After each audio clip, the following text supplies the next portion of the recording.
के बाद आपका एक बार फिर से स्वागत है। अब रुक करेंगे हरियाणा का एमएसपी की गारंटी और पूर्ण कर्जा माफी की मांग को लेकर हुसैनीवाला स्थित शहीद भगत सिंह स्मारक स्थल से शुरू हुई किसानों की मशाल यात्रा बहादुरगढ़ पहुंच चुकी है। बड़ी जानकारी से आपको रूबरू करवा रहे हैं। और बहादुरगढ़ के पुराने बस स्टैंड पर एकजुट होने के बाद पंजाब और हरियाणा के किसानों ने दिल्ली टिकरी बॉर्डर के लिए कूच भी कर दिया है। किसानों का कहना है कि वो टिकरी बॉर्डर पर लामबंद होंगे और केंद्र की मोदी सरकार से एमएसपी की गारंटी और पूर्ण कर्जा माफी की मांग करेंगे। अन्नदाताओं का कहना है कि किसान आंदोलन खत्म करवाकर सरकार ने सभी मांगे मानने और एमएसपी की गारंटी देने की बात कही थी, लेकिन अब तक ऐसा कुछ भी नहीं हुआ है।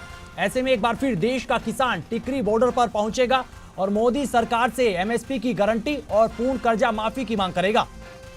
और इस खबर पर ज्यादा जानकारी के लिए बहादुरगढ़ से हमारे संवाददाता प्रदीप धनखड़ फोन लाइन पर हमारे साथ जुड़ रहे हैं। प्रदीप, एक बार फिर किसान आंदोलन की राह पर है। एमएसपी की गारंटी और पूर्ण कर्जा माफी की मांग को लेकर टिकरी बॉर्डर की तरफ कूच किया गया है कि क्या टिकरी बॉर्डर पर किसान लामबंद हो चुके हैं, पहुंच चुके हैं? क्या अपडेट आपके पास? बिल्कुल एक बार फिर से किसान जो है टिकरी बॉर्डर पर पहुंचे हैं। साल भर पहले किसान आंदोलन स्थगित करके अपने घरों की तरफ, खेतों की तरफ चले गए थे। 3 कृषि कानून रद्द कर दिए गए थे। प्रधानमंत्री ने आश्वासन दिया था कि उनकी मांगों की ओर ध्यान दिया जा रहा है, लेकिन जो मुख्य मांग थी किसानों की एमएसपी, उसको लेकर अब तक बात आगे नहीं बढ़ी है। इसीलिए किसान एक बार फिर से इकट्ठे हुए हैं। बहादुरगढ़ में पहले किसान एकत्रित हुए। बहादुरगढ़ के बस अड्डे पर जो किसान जत्थेबंदी इकट्ठी हुई और यहाँ से चलकर पैदल मार्च निकाला गया है। मशाल लेकर हाथ में सड़क पर पैदल चलते हुए टिकरी बॉर्डर किसान पहुंचे, जहां पर भारी संख्या में पुलिस बल तैनात किया गया था। लेकिन पहले ही किसानों ने ऐलान कर दिया था कि वे दिल्ली नहीं जा रहे हैं। सांकेतिक तौर पर आज का प्रदर्शन किया जा रहा है, लेकिन टिकरी बॉर्डर से किसानों ने एक बड़ा ऐलान भी किया है। किसानों का कहना है कि वे चंडीगढ़ कूच करेंगे और चंडीगढ़ विधानसभा का घेराव किया जाएगा। बजट सत्र के दौरान ये घेराव होगा और किसानों का साफ तौर पर कहना है कि आने वाली 24 जनवरी को संयुक्त मोर्चा भी बैठक करेगा और 26 जनवरी के दिन किसानों के लिए कॉल की जाएगी और किसानों के लिए एक बड़ा प्रदर्शन करने की घोषणा संयुक्त मोर्चा करेगा। और इस प्रदर्शन में बड़े स्तर पर किसानों के शामिल होने की जो है उम्मीद वो भी फिलहाल बनी हुई है। किसानों का कहना है कि एमएसपी उनका अधिकार और वो एमएसपी बिल्कुल चाहे उसके लिए उन्हें लाल किले तक की कूच क्यों ना करना पड़े। चलिए, बहुत बहुत शुक्रिया प्रदीप, तमाम जानकारी हमारे दर्शकों के साथ साझा करने के लिए। तो बड़ी जानकारी प्रदीप धनखड़ हमारे संवाददाता बहादुरगढ़ से दे रहे हैं कि टिकरी बॉर्डर से किसानों ने बड़ा ऐलान किया है।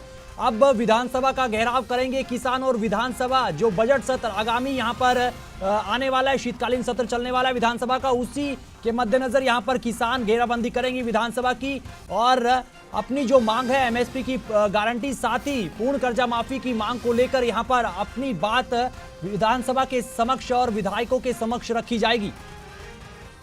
और इधर किसानों की मशाल यात्रा को देखते हुए बहादुरगढ़ और दिल्ली पुलिस प्रशासन पूरे तरीके से अलर्ट मोड पर है। किसानों के टिकरी बॉर्डर पर लामबंद होने की सूचना पर पहले ही सीआरपीएफ के जवानों और पुलिस की तैनाती कर दी गई। वहीं बहादुरगढ़ के सेक्टर 9 मोड़ पर भी भारी संख्या में पुलिस बल तैनात किया गया। पुलिस की ओर से जगह जगह बैरिकेडिंग की गई और पुलिस प्रशासन के अधिकारियों की ओर से कई दिशा निर्देश भी इस संबंध में जारी कर दिए गए हैं।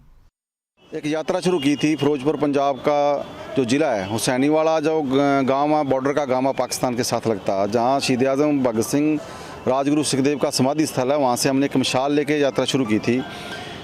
कुछ मांगे हैं जो किसानों की रह रही है। जब 9 दिसंबर को सरकार ने हमारे से समझौता किया था, उसमें एमएसपी पे जो कमेटी बनानी थी वो सरकारी कमेटी बना दी गई है, मगर उन्होंने कहा था हम एमएसपी पे काम करेंगे, मगर सरकार एमएसपी से मुकर गई है। 2020 बिजली कानून दोबारा 2022 बिजली कानून लेके आ रही है और इन इशू को लेकर, एमएसपी की मांग को लेकर और संपूर्ण कर्जा मुक्ति को मांग को लेकर हमने ये 13 दिन लगातार हरियाणा के विभिन्न गांवों से होते हुए आज टिकरी बॉर्डर पहुंचे हैं। टिकरी बॉर्डर के पुराना बस स्टैंड पर अभी इकट्ठे हो रहे हैं और जहां टिकरी बॉर्डर की स्टेज थी वहां तक ये मशाल लेके जाएंगे और अगले आंदोलन की घोषणा करेंगे। हम एमएसपी और संपूर्ण कर्जा मुक्ति की मांग कर रहे हैं, क्योंकि सरकार ने बड़ी कंपनियों का तो पैसा माफ़ कर दिया, बड़े कारपोरेट का तो पैसा माफ़ कर दिया। जब किसान मजदूर की बारी आती है तो कहते खजाने में पैसा नहीं है। खबरों में आगे बढ़ते हैं। पंजाब की तरह हरियाणा के नारनौल में भी नशीली दवाइयां जमकर खरीदी और बेची जा रही है। इसकी खबरें सामने आ रही हैं। वहीं लगातार मिल रही शिकायतों के आधार पर ड्रग कंट्रोलर ऑफिसर ने नारनौल सिटी एसएचओ के साथ मिलकर कई मेडिकल स्टोर्स पर छापेमारी की है। वहीं इस दौरान एक मेडिकल स्टोर पर एक युवक के नशे का इंजेक्शन लेने का मामला सामने आया, जिसको लेकर ड्रग कंट्रोलर ऑफिसर की ओर से मेडिकल स्टोर पर फिलहाल पूछताछ का सिलसिला जारी है। आज हमें गुप्त सूचना मिली थी जो एसपी महोदय को मिली। उन्होंने उस टाइम एक टीम का गठन किया और तुरंत हमने ये निखिल मेडिकल स्टोर है इस पे आगे रेड की। तो यहाँ पे नशे में इस्तेमाल होने वाले इंजेक्शंस की कंप्लेंट थी। हमने थॉरो सर्च किया लेकिन आज हमें कोई रिकवरी नहीं हुई इंजेक्शन की। लेकिन यहाँ पे कुछ एक्सपायर्ड ड्रग्स हैं जो हमें लगता है कि ये लोगों को ना देता हो, इसलिए हम इसकी इंस्पेक्शन करके इसको कारण बताओ नोटिस देंगे और आगामी कार्रवाई करेंगे। 2012 में यहाँ पे नशे के काफ़ी ब्यूप्रीनॉर्फिन इंजेक्शन मिले थे जो कि मैटर कोर्ट न्यायालय में भी गया था और उसमें सजा भी हुई थी। लेकिन उसके बाद भी अब इनकी दोबारा से कंप्लेंट आई है तो वो आगे इसके ऊपर अपनी नजरें बनाए रखेगा और आगे कार्रवाई